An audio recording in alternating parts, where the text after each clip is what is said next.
This Convocation service is a Drury tradition, and we recognize today the Warren White Scholars, and we also recognize members of the faculty for special recognition and awards.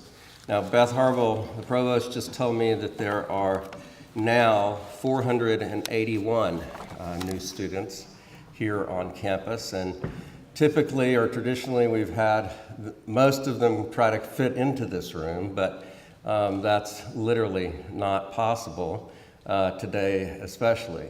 And so we recognize them though in spirit and welcome them in spirit. And there are a number of students here, and of course the special guests, the Warren White Scholars, are here. So it's truly a joy to see all of you here today, the esteemed faculty and members of the Drury community, and we are beginning this new chapter, a new chapter in the lives of these new students who've come on board, becoming members of the Drury family. And to begin that new chapter in students' lives and in this year, I would like to tell you a story. He was born in a small village in southern Germany called Ulm in 1879, 6 years after Drury College was founded here in Springfield. It was not the best place to be born into a Jewish family. His family knew the pain of being different and excluded in a small town. Many of you know that nothing is worse than being different in a small town. So his father moved his young boy and his family to Munich, Germany.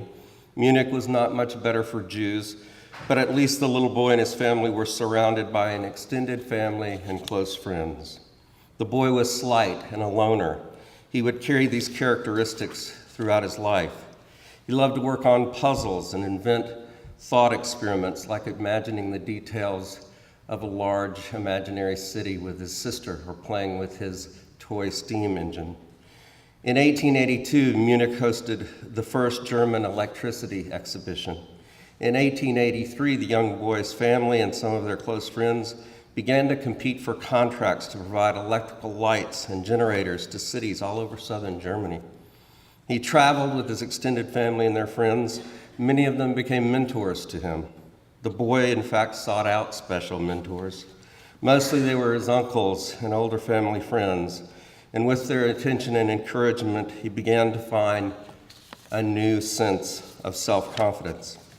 He also began to realize that he and his family of engineers and entrepreneurs could go toe-to-toe in competing for contracts with some of the most sophisticated companies in Germany. His family was inventive, creating various kinds of machines and mechanical devices, and he loved that. The boy learned to be inventive himself. He always knew that he was different, not just because he was a Jew, but because he knew and thought differently from his schoolmates. For example, he expressed his ideas not so much through language, but through descriptive pictures and images and hypothetical models. Some thought him odd. He became fascinated with geometry, in particular with the elegance and balance of triangles. He would spend hours imagining all sorts of geometrical figures in his head. The triangle became an important symbol for his own life and thought. His family encouraged him not to conform to the world, but to embrace his original way of thinking and expressing himself. His mentors taught him not to accept the status quo and to never blindly accept any authority. One day, his father gave him a compass. It was a beautiful and transforming gift for the young boy. He kept the compass in a box with all of his prized possessions, and he played with it every day, and it sparked a deep intellectual curiosity. He knew that there was some non-mechanical hidden force behind the movement of the magnetic needle in the compass. Tried as he might, he could not figure the compass out, but he never stopped thinking about it. According to one author, the young boy actually trembled because he began to realize that there must be some invisible order behind the chaos of the universe. He realized that even in his own chaotic little life, There were hidden forces that if he could discover them would guide him and bring order to his world. One of his key mentors was a doctor and a professor named Max Talmud. The boy's family had Dr. Talmud over each week for dinner for many years. The professor began giving the boy books to read. Talmud first gave the boy a 21-volume set of books by Aaron Bernstein called The People's Books on Natural Science. Each volume was full of diagrams and details of contemporary scientific experiments that were being conducted in Germany and throughout the world. Bernstein described the experiments and their potential implications through his illustrations. All of the books became dog-eared as the boy read and reread them. Professor Talmud then began to give him works on mathematics and philosophy: Euclid, Descartes, Newton, Kant, Schopenhauer, Hegel, David Hume. He also gave him works of literature, history, and history of science. The professor gave the young boy papers on technical arts and applications of new technologies. The boy devoured the works at a prodigious pace. One of the subjects that the boy returned to over and over again with Talmud was electromagnetic phenomena such as light. He was fascinated that the speed of light, no matter what kind of light, was always the same. Each week, Talmud would discuss with the boy what he had read. Talmud encouraged the boy to express his ideas about what he had read, if not through language and robust discussion, then through his descriptive images and illustrations. He expressed an interest in the boy's ideas and perhaps more importantly, how the boy thought and how he reached conclusions. He did not lecture, but asked questions and listened. He often responded to the boy's questions with even more questions. By the time the boy was in his early teens, he was far ahead of others his age in his knowledge and his thinking. But despite all of this knowledge and intellectual curiosity, he was dismissed from school at age 16 for failing almost every course and for not paying attention and daydreaming. He tried to get into a different school, but he failed the entrance exams twice in every subject except math and science. It was not that the boy was not smart or couldn't learn, but he resisted the old Germanic style of teaching through which he could not learn. The Germanic style of teaching, one might say, was the lowest of the low impact styles of teaching. Can you imagine trying to learn by sitting in classes with hundreds or 1,000 students, having to do rote drills, being required to do memorization, sitting through didactic lectures and fed facts with no opportunity for discussion or questions? Students were also expected to worship the authority of the lecturer. This the boy could not bear. What he craved was what we might call today high-impact teaching styles and learning techniques. High-impact teaching and learning meant for him lively discussion, small seminar-style classes, questions rather than answers, learning by doing, by investigating and research, by writing, by being allowed to learn, by articulating ideas and expressing interpretations in your own way, through images and diagrams and hypothetical thought statements and exercises, and most importantly, through problem solving. His formative mentors had taught him individually and treated him with dignity. He excelled when he saw teachers as fellow researchers who he was together with them in the pursuit of truth. Even if they themselves knew the answers to problems, he preferred being given a problem as an open-ended issue that he could dig into and try to solve. After he was dismissed from school, just like some young kids today, he moved back in with his parents. Perhaps he lived in their basement. But the teen was not idle during this time. He went to work on a prolonged internship in his family's electrical and mechanical firm. There he worked and learned through hands-on experiences. He used magnets and coils and figured out how to generate electricity, to improve on various designs, to innovate, to improvise. Often he drew on his intellectual passion, which was mathematics, to further develop his skills and competencies while fixing and improving generators to deliver electricity. You might say he connected his academic passion with his cultivation of technical and professional competencies and skills. Finally, 2 years later, he was accepted into Zurich's Polytechnic Institute.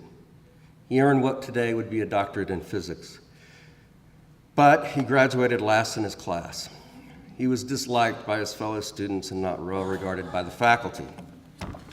His failures in life, rejections, and experiences with alienation were due in no small part to his arrogance. For his entire life, he had contempt for authority in any form, and he was not shy about expressing it. This often did not serve him well in life. You all know that there is a difference between knowledge and wisdom. This young man had enormous self-confidence, acquired a great deal of knowledge, and became one of the greatest geniuses in human history. But he did not learn humility, and perhaps some would say he never became wise. For the Drury students, the 481 who are here on this campus today, they will find mentors on this faculty here before us who will help them gain knowledge. But you guys will also teach them and model for them something more important, and that is wisdom. Wisdom, of course, begins with self-knowledge. Now, I should admit and warn you that I've found for me, personally, the trouble with self-knowledge is that it's so often bad news. But the reality of our inner worlds, no matter how harsh, must be faced. We must learn that our motives are never truly pure, but always mixed, and that in fact we tend to judge others' motives in the harshest ways. Our own insecurities, fears, biases, ambitions, competitiveness color our approach to others and to the world.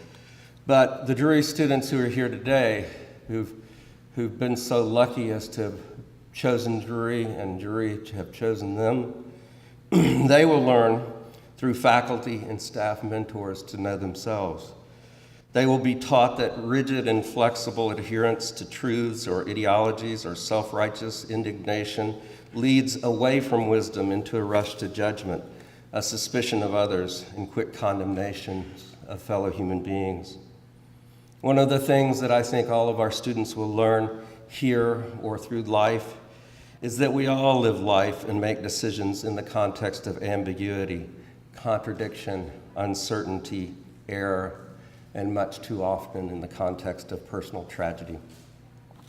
But here at Drury, I know that these students and the students that are here today will find a unique and distinctive family with a unique and distinctive culture, because the Drury culture recognizes our common humanness. That's why our culture is one of care and support for each other. Our culture affirms kindness, trust, mercy, and empathy. Our culture is positive, energetic, collaborative.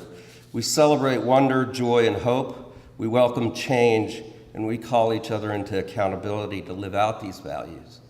And teaching these students who've arrived here those kinds of values that can guide their lives is absolutely critical. And these students, I know, will see that these qualities and behaviors in the spirit of the Drury family are not just directed at them or for them, but we hold them as guides in our own behavior toward each other and every member of our community.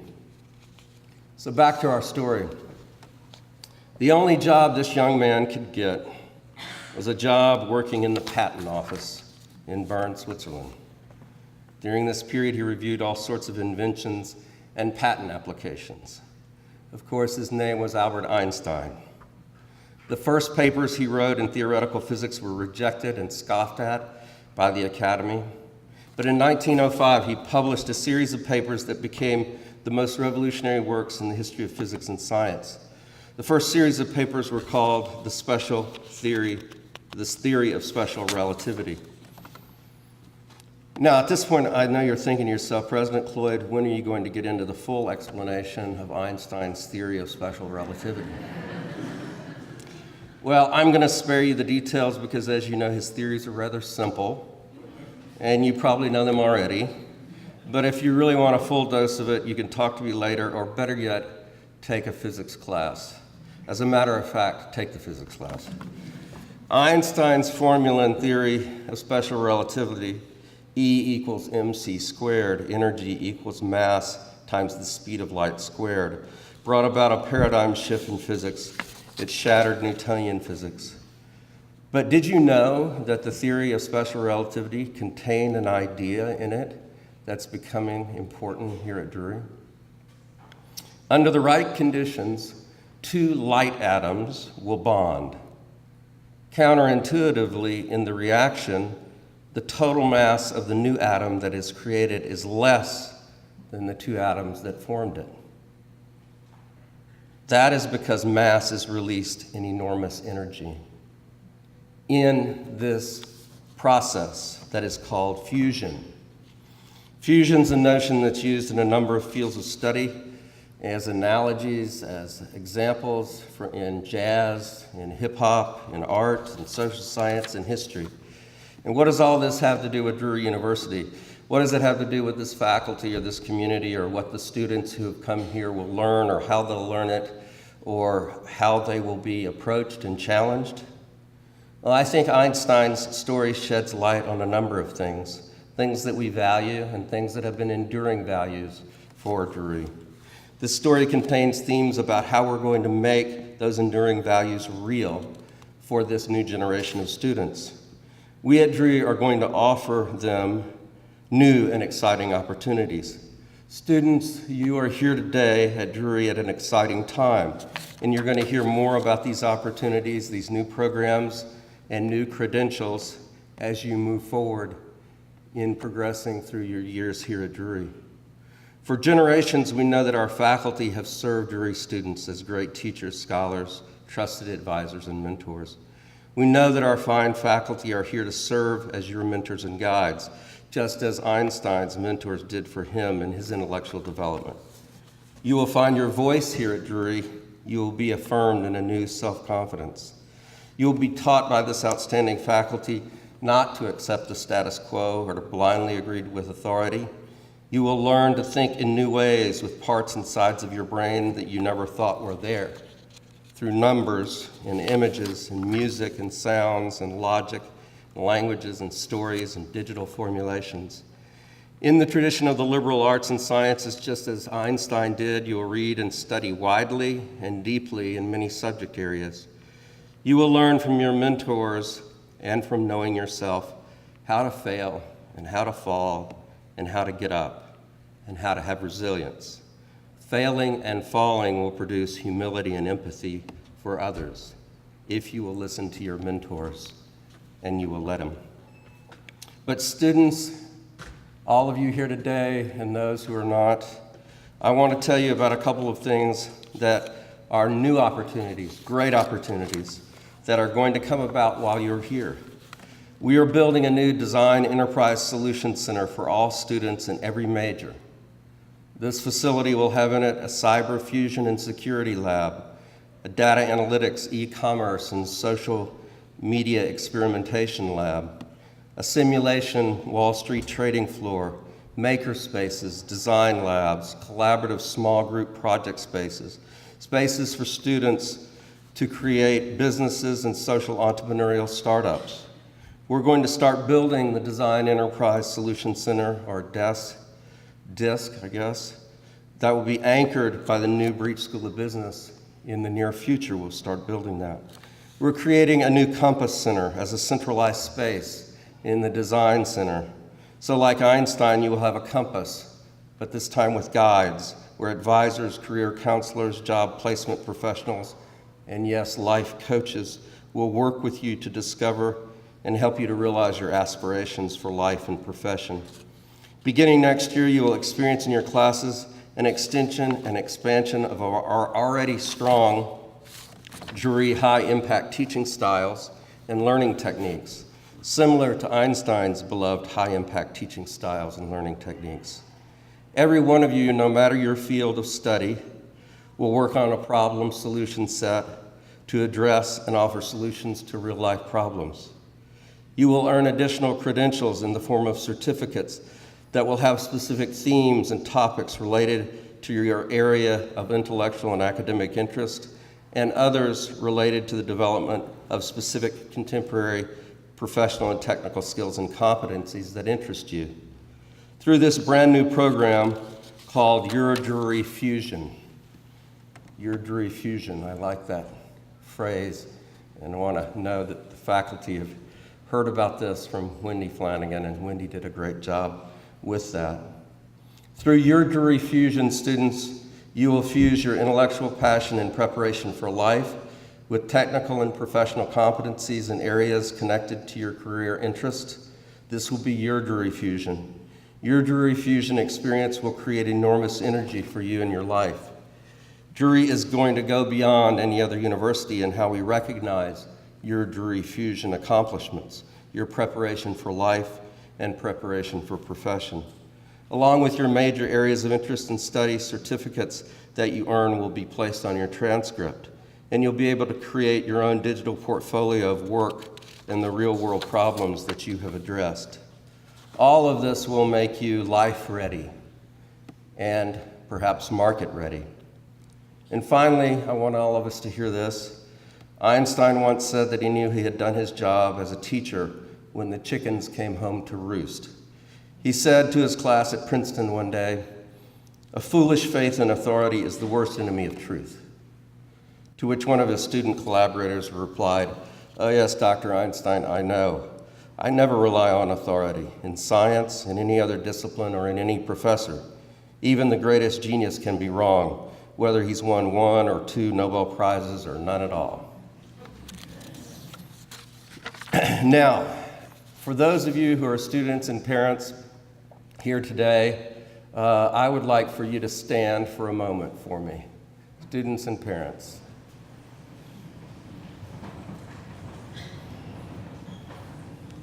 Now, I'd like for you to look around, and I would like for you to see this great faculty before you and know that they have worked very hard even before you arrived with your student, and they'll be your academic guides in this new chapter in your life. The wonderful staff you see around you and members of the Drury family have also worked very hard for your arrival in ways that you will never know. They too will be your wise mentors. So please join me in giving them a well-deserved standing ovation.